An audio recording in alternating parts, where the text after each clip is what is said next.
Hello दोस्तों, IQ plus academy में आप सभी का स्वागत है। आज है 25 मई और हम डिस्कस करेंगे आज के सभी महत्वपूर्ण करंट अफेयर्स को। गाइस, जितने भी हमारे आज के करंट अफेयर्स बन सकते थे हमने उसे इस वीडियो में शामिल किया है और उसका कंप्लीट एनालिसिस भी किया है, तो वीडियो को शुरू से लेकर अंत तक जरूर देखिएगा। तो आइए हम स्टार्ट करते हैं। हमारा आज का पहला प्रश्न है, हाल ही में राष्ट्रपति रामनाथ कोविंद ने किसी दिल्ली का नया उपराज्यपाल नियुक्त किया है। गाइस, जो ऑप्शन है आदित्य सिंह चोपड़ा, विनय कुमार सक्सेना, जिग्नेश मेवानी, कृपाल सिंह गौतम। तो गाइस, जो हमारा राइट आंसर है वो ऑप्शन नंबर बी है, यानी विनय कुमार सक्सेना। विनय कुमार सक्सेना जी को राष्ट्रपति रामनाथ कोविंद ने दिल्ली का लेफ्टिनेंट गवर्नर नियुक्त किया है। गाइस, जो सक्सेना जी हैं उन्होंने 1984 में जेके ग्रुप के साथ एक सहायक अधिकारी के रूप में अपना करियर स्टार्ट किया था और उसके बाद आइए देखते हैं आगे। तो अक्टूबर 2015 में सक्सेना जी को KVIC यानी खादी ग्रामोद्योग आयोग का अध्यक्ष के रूप में चुना गया और जितने भी महत्वपूर्ण योजनाएं थी जैसे कि हनी मिशन, कुम्हार सशक्तिकरण योजना, चमड़ा कारीगरी जैसी महत्वपूर्ण योजनाओं को इन्हीं के कार्यकाल के दौरान लागू किया गया। गाइस, आइए आगे देखते हैं कि राज्यपाल को कौन होते हैं, इन्हें किस अनुच्छेद के द्वारा नियुक्ति किया जाता है और भी जितने भी महत्वपूर्ण पॉइंट्स हो सकते हैं उसको हम देखेंगे। तो राज्यपाल जो होते हैं वो राज्य के कार्यकारी प्रमुख होते हैं, यानी संवैधानिक मुखिया होते हैं और इन्हें राष्ट्रपति द्वारा नियुक्त किया जाता है। गाइस, हमारे आर्टिकल 153 में ऐसा कहा गया है कि प्रत्येक राज्य का एक राज्यपाल होगा, लेकिन यहाँ पे 7वें संविधान संशोधन 1956 के धारा के अनुसार एक ही व्यक्ति को 2 या 2 से अधिक राज्यों का राज्यपाल भी नियुक्त किया जा सकता है। आइए आगे देखते हैं, राज्यपाल की नियुक्ति कौन करता है। तो राज्यपाल को यहाँ सीधे जनता के द्वारा नहीं चुना जाता है, यहाँ पे अप्रत्यक्ष रूप से ये राष्ट्रपति संवैधानिक प्रक्रिया के द्वारा चुनते हैं। तो गाइज, हमें आप कमेंट बॉक्स में ज़रूर बताएं कि राष्ट्रपति जो राज्यपाल की नियुक्ति करते हैं वो किस अनुच्छेद के अकॉर्डिंग करते हैं, मतलब किस अनुच्छेद के द्वारा राष्ट्रपति राज्यपाल की नियुक्ति करते हैं। तो हमें कमेंट बॉक्स में ज़रूर बताइएगा। गाइज, ऐसे चीज़ों को अगर आप पढ़ते पढ़ते उससे जितने भी कनेक्टेड पॉइंट्स होते हैं उसी टाइम याद कर लेंगे तो आप बहुत ही ईजिली सारी चीज़ें आपके माइंड में रिपीट होते रहती हैं और वो आपके दिमाग में अच्छे से फिट हो जाती है, तो आप भूल नहीं पाओगे जल्दी से। गाइस, उसको तो आप हमें ज़रूर बताएंगे कमेंट बॉक्स में। आइए आगे देखते हैं। यहाँ पे अमेरिकी मॉडल यानी कि अमेरिका में राज्यपाल को सीधे चुना जाता है, लेकिन हमारे देश में कनाडा में जिस तरह से राज्यपाल को चुना जाता है, यानी कनाडा में भी केंद्र द्वारा ही नियुक्ति की जाती है, वैसे ही भारत में भी केंद्र के द्वारा ही राज्यपाल की नियुक्ति की जाती है। गाइस, आइए देखते हैं कि राज्यपाल को नियुक्त की जाने के लिए किसी भी व्यक्ति में क्या अर्हताएँ होनी चाहिए, यानी उनका अर्हताएँ क्या होनी चाहिए। तो गाइस, यहाँ पे देखेंगे कि वो भारत के नागरिक होने चाहिए और वो 35 वर्ष की आयु पूर्ण कर चुके होने चाहिए। ओके, इसके अलावा अगर हम देखते हैं तो पहला उसे बाहरी होना चाहिए, यानी राज्य से बाहर का व्यक्ति होना चाहिए। अगर किसी भी राज्य के राज्यपाल को चूज़ करना है तो वो उसी राज्य के नहीं होंगे, जैसे कि बिहार के राज्यपाल को बिहार से ही नहीं चूज़ किया जाएगा, वो किसी अदर स्टेट के होंगे। गाइस, और दूसरी बात, जो राज्यपाल की नियुक्ति है वो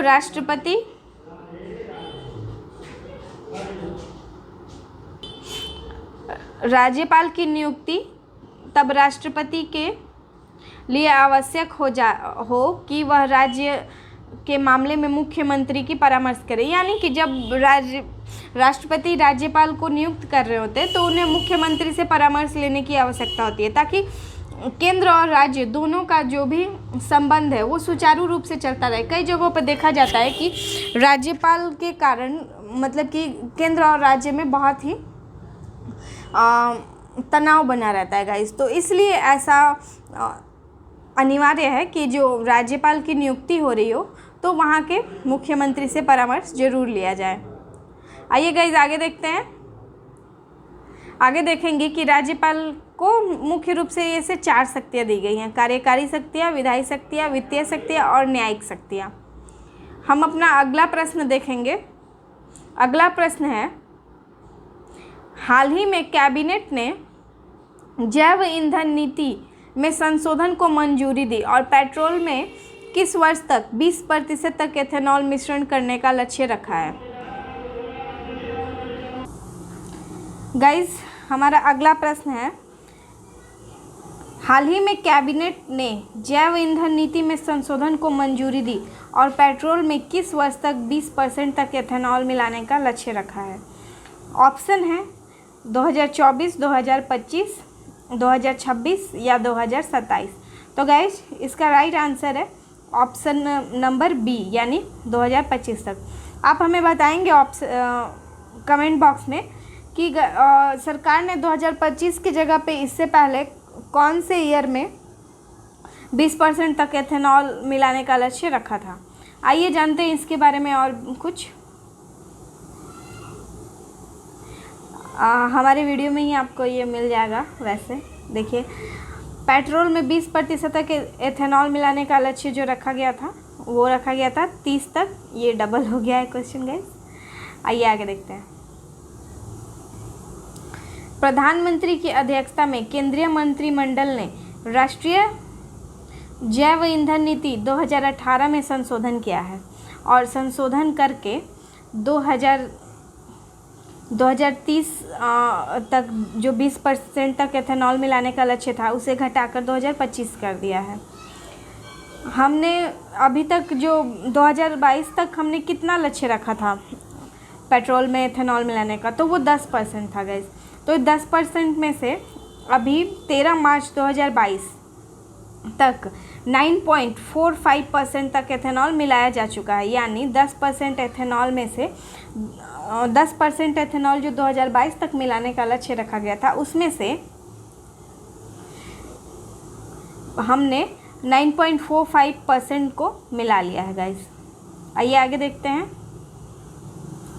एथेनॉल मिलाने से आखिर हमारे को फ़ायदा क्या होगा।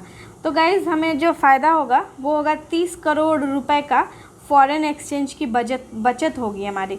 और हम सभी को पता है अभी प्रदूषण कितना तेज़ी से बढ़ रहा है, तो ये करना बहुत ही ज़रूरी है। यानी कार्बन उत्सर्जन में कमी आएगी, वायु गुणवत्ता में भी सुधार आएगा, फिर किसानों के आय में भी बढ़ोतरी होगी। डैमेज फ्रूट ग्रेन्स जो भी होते हैं उनका उपयोग हम लोग बेहतर तरीके से कर पाएंगे, यानी यूज़ कर पाएंगे उसको।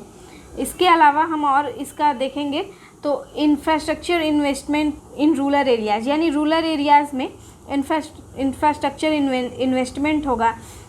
अगर हम लोग 2G बायो रिफाइनरीज़ को प्लांट किया जाएगा रूरल एरियाज़ में तो वहाँ पे इंफ्रास्ट्रक्चर इन्वेस्टमेंट होगा गाइज। और ये तो हमने डिस्कस कर ही लिया कि इन्वायरमेंट फ्रेंडली होता है। एम्प्लॉयमेंट जनरेशन, यानी जब प्लांट लगेंगे तो वहाँ पे नौकरी अपने आप वहाँ नौकरी आएगी, तो एम्प्लॉयमेंट का भी जनरेशन वहाँ पे होगा। Village entrepreneurship. ओके गाइस, आगे देखते हैं।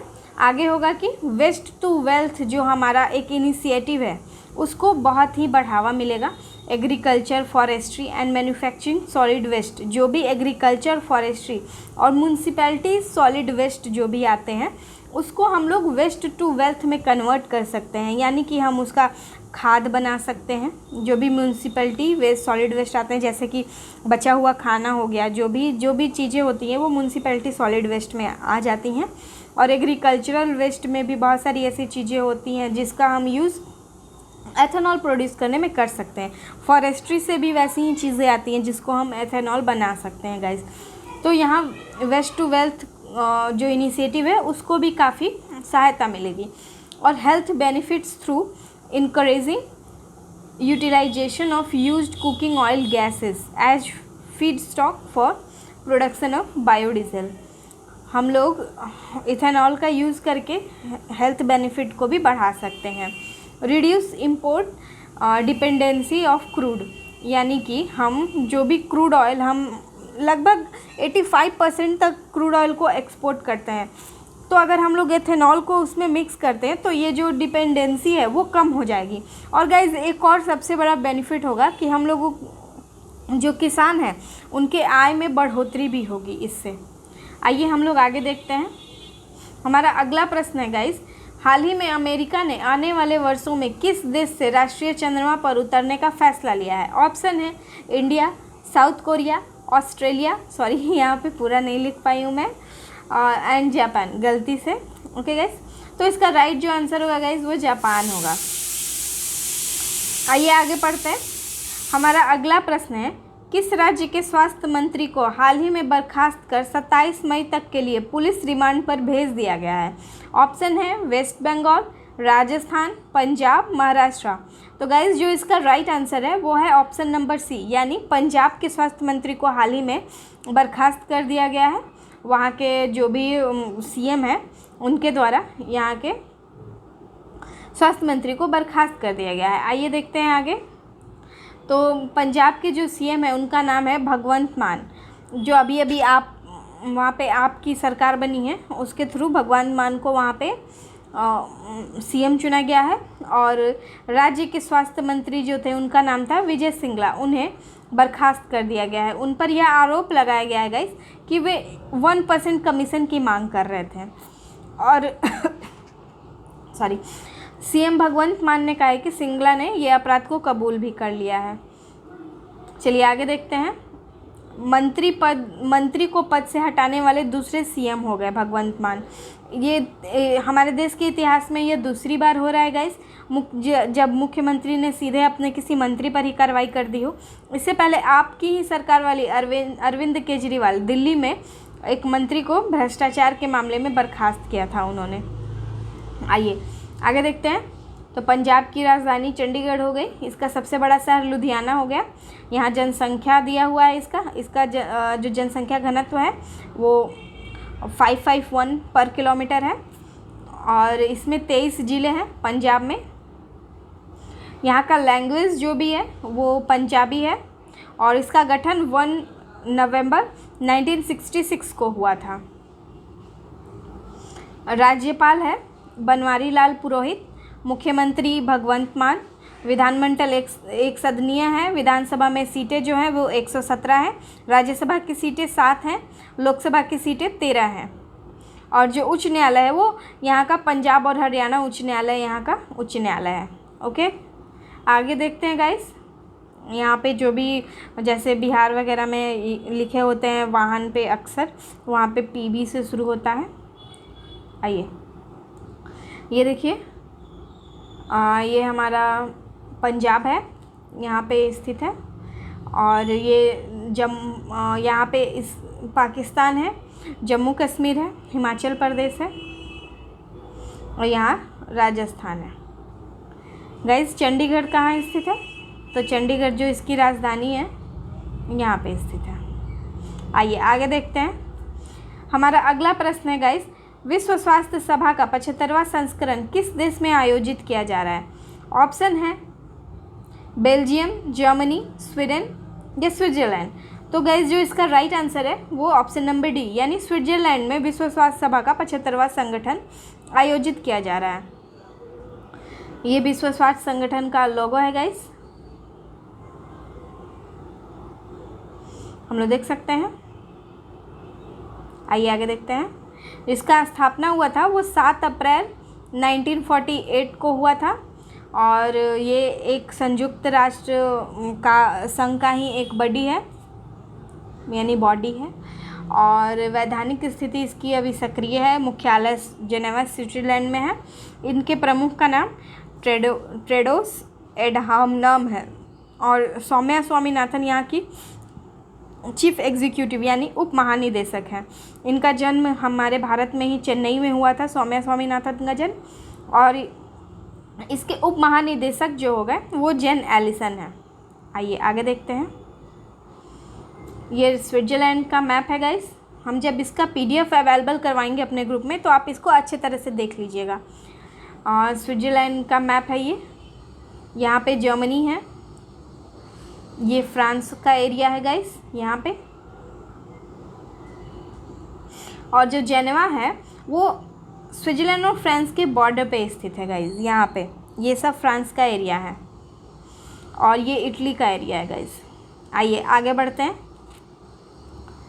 हमारा अगला प्रश्न है, किस राज्य सरकार ने प्लास्टिक प्रदूषण से लड़ने के लिए क्षेत्रीय प्रयासों को आगे बढ़ाने के लिए विश्व आर्थिक मंच के global plastic action partnership GPAP के साथ भागीदारी की है? तो गाइज जो इसका राइट आंसर होगा वो होगा ऑप्शन नंबर सी, यानी महाराष्ट्र के द्वारा ये समझौता किया गया है। हम लोग देखते हैं कि GPAP का स्थापना कब हुआ था। ये आधिकारिक तौर पे 2018 में विश्व आर्थिक मंच के सतत विकास प्रभाव शिखर सम्मेलन के दौरान लॉन्च किया गया था। सार्वजनिक और निजी भागीदारी के गठबंधन के द्वारा यह स्थापित हुआ है और यह बढ़ते हुए प्लास्टिक प्रदूषण को रोकने के लिए रिस्पॉन्सिबल है। आइए देखते हैं। 2019 में GPAP ने अपने पहले राष्ट्रीय भागीदार इंडोनेशिया सरकार की घोषणा की थी, जिसने 2025 तक 70% तक समुद्री प्लास्टिक के रिसाव को कम करने का लक्ष्य रखा था। आइए आगे देखते हैं गाइस। आगे हम देखेंगे कि 8 million ton of plastic waste leaks into the ocean each year, यानी 8 मिलियन टन प्लास्टिक जो होता है वो प्रति वर्ष ओशन में चला जाता है और by 2050 there will be more plastic than fish in ocean, यानी 2050 तक हमारे ओशन में मछलियों से ज़्यादा प्लास्टिक हो जाएंगे। और अगर हम इसका ध्यान नहीं रखेंगे गाइस तो बहुत ही बड़ी इमरजेंसी आ सकती है, जो कि अभी भी हम देखते हैं कई समुद्री जो जीव हैं वो प्लास्टिक में उलझकर उनका डेथ हो जाता है। और ये माइक्रो प्लास्टिक्स जो है वो हमारे बॉडी में जाते हैं और ये हमें बुरी तरह से कहीं ना हार्म पहुंचाते हैं गाइस। तो किसी तरह से हमें प्लास्टिक के यूज़ को रिड्यूस करने की आदत डालनी चाहिए कि हम धीरे धीरे अपनी लाइफ से किस तरह प्लास्टिक को पूरी तरह से रिड्यूस कर दें। गाइस हमारा अगला प्रश्न है, 17 मई 2022 में एवरेस्ट आधार शिखर पर चढ़ने वाली सबसे कम उम्र की भारतीय कौन बनी है? तो ये पहला ऑप्शन है रिदम मोमानिया, सृष्टि मिश्रा, अनुष्का दयाल और रवीना सिंह। तो गाइज राइट आंसर है ऑप्शन नंबर ये, यानी रिदम मोमानिया। ये रही रिदम मोमानिया की पिक्चर। आइए आगे देखते हैं इनके बारे में और कुछ। ये मात्र 10 वर्ष की हैं और ये वर्ली यानी महाराष्ट्र के वर्ली की रहने वाली हैं ये, और नेपाल हिमालय पर्वतमाला में एवरेस्ट बेस कैंप में फतह करने वाली सबसे कम उम्र की भारतीय पर्वतारोहियों में से एक बन गई हैं ये। वह बेस कैंप पर चढ़ने के लिए युवा भारतीय पर्वतारोहियों के साथ शामिल हुई। रिदम ने 5364 मीटर की ऊंचाई को 11 दिनों में बेस कैंप तक पहुंचने में पूरा किया है। चलिए आगे हम लोग देखेंगे। हमारा 8 नंबर प्रश्न है, किस राज्य सरकार ने अपने सभी विभागों में आउटसोर्स कर्मचारियों के बीच महिलाओं के लिए 33% आरक्षण का आदेश दिया है? गाइज ऑप्शन है केरला, कर्नाटका, तमिलनाडु या असम। तो इसका जो राइट आंसर है गाइज वो होगा ऑप्शन नंबर बी, यानी कर्नाटका के द्वारा ऐसा किया है। हम देखेंगे यहाँ पे कर्नाटका के बारे में कुछ गाइज। तो ये इंडिया के मैप में यहाँ पे कर्नाटका स्थित है और बेंगलुरु जो इसकी राजधानी है यहाँ पे स्थित है गाइस। यहाँ अरब सागर है, आंध्र प्रदेश है, केरल है, तमिलनाडु है और इसके ऊपरी वाले पार्ट में महाराष्ट्र है। इसकी राजधानी बेंगलुरु है, सबसे बड़ा शहर भी बेंगलुरु है। जनसंख्या घनत्व जो यहाँ का है वो 319 किलोमीटर पर किलोमीटर है। यहाँ पे 31 ज़िले हैं और जो राज्य की भाषा होती है वो कन्नड़ है। इसका गठन किया गया था 1 नवंबर 1956 को। राज्यपाल जो है वो थावरचंद गहलोत हैं। मुख्यमंत्री बासवराज बोम्मई हैं और यहाँ पे विधान परिषद में 75 सीटें हैं, विधानसभा में 225, राज्यसभा में 12 और लोकसभा में 28 सीटें हैं। यहाँ का उच्च न्यायालय कर्नाटक उच्च न्यायालय है। आइए आगे बढ़ते हैं। हमारा अगला प्रश्न है, ऑस्ट्रेलियाई तैराकी चैंपियनशिप में महिलाओं की 400 मीटर फ्री स्टाइल तैराकी में किसने विश्व रिकॉर्ड तोड़ा है? तो गाइज ऑप्शन नंबर डी इसका राइट आंसर है, यानी अरेने टिटमस ने इस रिकॉर्ड को तोड़ा है। आइए हम ऑस्ट्रेलिया के बारे में कुछ जानते हैं। उससे पहले हम लोग उनके बारे में कुछ जानते हैं जिन्होंने ये स्वर्ण पदक को जीता है, यानी अरियरन टिटमस ने ऑस्ट्रेलियाई तैराकी चैंपियनशिप महिलाओं में 400 मीटर फ्री स्टाइल का विश्व रिकॉर्ड जीता है। ये इससे पहले ओलंपिक में भी स्वर्ण पदक जीत चुकी हैं गाइस। उन्होंने यह रिकॉर्ड 3 मिनट 56.40 सेकंड में बनाया है। उन्होंने 2016 में ओलंपिक में अपने अमेरिकी प्रतिद्वंदी केटी लेडेकी द्वारा निर्धारित 3 मिनट 56.46 के पिछले रिकॉर्ड को तोड़ दिया है गाइस। आइए हम आगे देखते हैं। यह ऑस्ट्रेलिया का मैप है। यहाँ इंडियन ओशन है।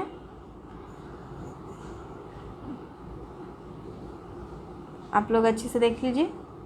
आइए आगे बढ़ते हैं। केंद्रीय मत्स्य पालन, पशुपालन और डेयरी मंत्री पुरुषोत्तम रूपाला ने मई 2022 में किस देश की यात्रा की? ऑप्शन है guys Brazil, Mexico, United states या पोर्चुगल। तो जो यहाँ राइट आंसर है वो है ब्राज़ील। यहाँ पे ब्राज़ील का मैप को हम अच्छे से देख सकते हैं गाइस। आइए ब्राज़ील के बारे में हम और भी कुछ अच्छी तरीके से जानते हैं। राजधानी ब्राज़ीलिया है। सबसे बड़ा नगर सो पाउलो है। यहाँ की राजभाषाएं पोर्चुगीज़ है। और आगे देखते हैं। जो निवासी हैं वो ब्राज़ीलियाई कहलाते हैं। अध्यक्षीय संघीय गणराज्य यहाँ की सरकार है। राष्ट्रपति जायर बोल्सोनारो हैं और उपराष्ट्रपति का पद यहाँ पे रिक्त है। इसे स्वतंत्रता पोर्चुगीज़ से मिली थी गाइस। और ये जो स्वतंत्रता की घोषणा है वो 7 सितंबर 1822 को किया गया था। इसे मान्यता दिया गया 29 अगस्त 1825 को और ये गणराज्य बना 15 नवंबर 1889 को। आइए आगे देखते हैं।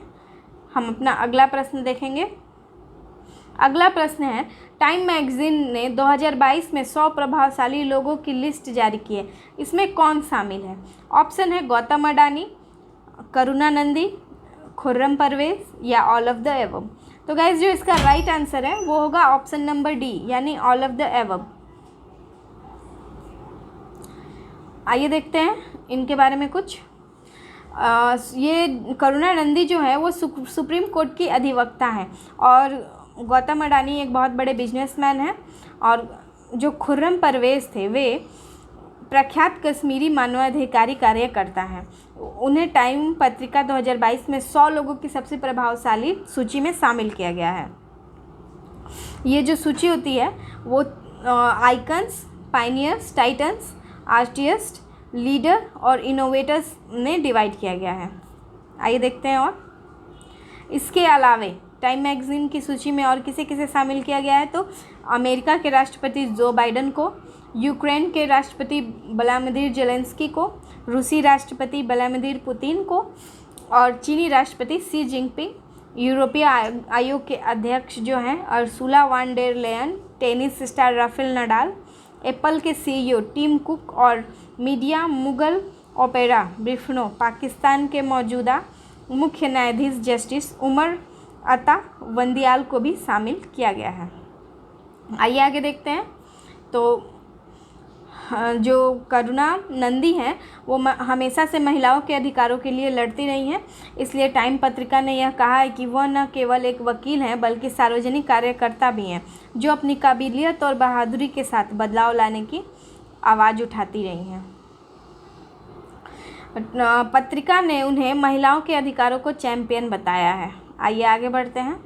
हमारा आगे जो दिया हुआ है वो गौतम अडानी के बारे में दिया हुआ है।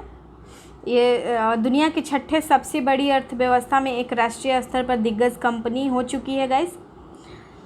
आइए देखते हैं परवेज़ खुर्रम के बारे में। जो परवेज़ खुर्रम है उन्हें पिछले साल नवंबर में गिरफ्तार किया गया था। एशियन फेडरेशन एंगेस्ट एनवालियंड्री डिस्पेरियंसी के अध्यक्ष खुर्रम परवेज को पिछले साल नवंबर में गिरफ्तार किया गया। टाइम के लिए लिखने वाली पत्रिका राना अयूब ने परवेज को यह लिखा है कि कश्मीर क्षेत्र में होने वाले मानवाधिकारों के उल्लंघन के खिलाफ उनकी आवाज़ पूरी दुनिया में गूंज रही थी। यानी जो कश्मीर में जितने भी कश्मीरी हैं उनके मानवाधिकारों का उल्लंघन के खिलाफ इन्होंने आवाज़ उठाई थी। आइए आगे देखेंगे। हमारा अगला प्रश्न है, अंतर्राष्ट्रीय श्रम संगठन के अनुसार वर्ष 2022 की पहली तिमाही में लगभग कितनी नौकरियां गई हैं? ऑप्शन है 11.2 करोड़, 15.2 करोड़, 18.2 करोड़ या 20.5 करोड़। तो गाइस जो इसका राइट आंसर है वो ऑप्शन नंबर ए है, यानी 11.2 करोड़। हाँ, जो अंतर्राष्ट्रीय श्रम संगठन है उसकी स्थापना 1919 में वायसराय की संधि द्वारा किया गया था, जो कि एक संयुक्त राष्ट्र संघ का ही बॉडी है। और वर्ष 1946 में यह संयुक्त राष्ट्र संबंध पहली विशिष्ट एजेंसी बनी थी। इसका मुख्यालय जेनेवा स्विट्जरलैंड में है। स्थापना का उद्देश्य यह था कि वैश्विक एवं अस्थायी शांति हेतु सामाजिक न्याय पर जोर दिया जाए, मानवाधिकारों एवं श्रमिकों के अधिकारों को बढ़ावा देता है। और इसे 1969 में नोबेल शांति पुरस्कार भी दिया गया था। किस लिए दिया गया था? तो ये विभिन्न सामाजिक वर्गों के मध्य शांति स्थापित करने के लिए दिया गया था, और श्रमिकों के लिए सभ्य कार्य एवं न्याय के पक्षधर था, और अन्य विकासशील राष्ट्रों को तकनीकी सहायता प्रदान करने के लिए इसे नोबेल प्राइज़ से सम्मानित किया गया था। कब किया गया था? 1969 में। आइए देखते हैं। तो हमने अभी अभी देखा कि जेनेवा है यहाँ पे, जहाँ पे इसकी हेडक्वार्टर स्थित है। यहाँ पे फ्रांस है, जेनेवा फ्रांस के बॉर्डर के साइड में स्थित है। आइए आगे देखते हैं। हमारा अगला प्रश्न है, विश्व कछुआ दिवस किस तिथि को मनाया जाता है? तो गाइस हमारा ऑप्शन है 23 मई, 22 मई, 21 मई या 20 मई। तो इसका राइट आंसर है ऑप्शन नंबर ए, यानी 23 मई को विश्व कछुआ दिवस मनाया जाता है। यहाँ देखते हैं हम लोग कुछ और इसके बारे में। 23 मई को विश्व कछुआ दिवस के रूप में मनाया जाता है। इसका उद्देश्य है दुनिया भर में तेज़ी से गायब हो रहे इनके आवासों की रक्षा करना गाइस। और यह दिवस 2000 में अमेरिकन टर्टवाइज रेस्क्यू द्वारा शुरू किया गया था। तब से यह दिवस दुनिया में सबसे पुराने जीवित सरीसृपों के बारे में जागरूकता पैदा करने के लिए हर साल मनाया जाता है। गाइस देखते हैं कि किस तरीके के खतरे हमारे कछुए पे मंडरा रही है। तो भारत में सबसे बड़ा जो इनके ऊपर खतरा है वो तस्करी से रिलेटेड है।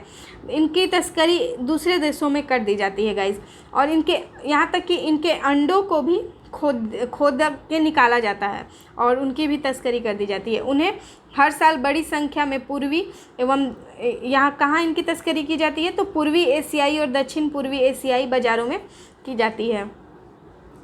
जीवित नमूनों के अलावा यहाँ पे हमने बताया जैसा कि अंडे की भी की जाती है। दक्षिण एशियाई देशों में इसे व्यंजन के रूप में बेचा जाता है। पश्चिम बंगाल राज्य कछुओं के तस्करी केंद्र के बिंदु के रूप में उभरा है। सरकार के प्रयासों के बावजूद भारत में कछुए की तस्करी एक आकर्षण व्यवसाय बनी हुई है। यानी सरकार बहुत ज़्यादा इसके लिए कोशिश कर रही है, लेकिन फिर भी इस पे स्टे नहीं लगाया जा रहा है, मतलब लगा नहीं पा रही है। तो ज़रूरी है कि इसके लिए जितना हो सके उतना जागरूकता फैलाया जाए, क्योंकि ये हमारे जैव विविधता और इकोसिस्टम के लिए बहुत ही इम्पॉर्टेंट है गाइस। आइए हम आगे देखते हैं। इसके अलावा जो समुद्र मैंने अभी कुछ टाइम पहले बताया कि समुद्र में जितने भी प्लास्टिक्स हैं या फिर और भी पॉल्यूशन के कारण जो कछुए हैं उनको भी बहुत ज़्यादा हार्म पहुंच रहा है। नदियाँ भी प्रदूषित हो रही हैं और हम लोग दिन पे दिन शहर बनाते जा रहे हैं जंगलों को उजाड़ के, जिसकी वजह से इनके आवास भी बहुत ज़्यादा नुकसान पहुँचे हैं। आइए हम अपने अगले प्रश्न को देखते हैं। हमारा अगला प्रश्न है, किस राज्य ने हॉकी इंडिया सब जूनियर महिला राष्ट्रीय चैंपियनशिप जीती है? तो गाइस ऑप्शन है हरियाणा, झारखंड, त्रिपुरा, मध्य प्रदेश। तो इसका राइट आंसर होगा हरियाणा। आइए देखते हैं आगे। यहाँ पे लगता है उल्टा पुल्टा पेज लग गया है, कोई बात नहीं, हम लोग देखते हैं। हाँ, 16 नंबर हम क्वेश्चन देखेंगे। हिंद प्रशांत आर्थिक रूपरेखा यानी IPEF को किसने लॉन्च किया? तो इसका ऑप्शन है Narendra Modi, Joe Biden, Xi Jinping या व्लादिमीर पुतिन। तो इसका राइट आंसर है जो बिडेन। गाइज अगर आपने कल का करंट अफेयर्स नहीं देखा है तो देख लीजिएगा, क्योंकि हमने कल हिंद प्रशांत आर्थिक रूपरेखा यानी इन IPEF के बारे में काफ़ी डिटेल में बताया था। तो या गाइज यहाँ का जो क्वेश्चन है वो लग नहीं पाया है, हम लोग देख लेते हैं फिर भी। ONGC के बारे में कोई क्वेश्चन था।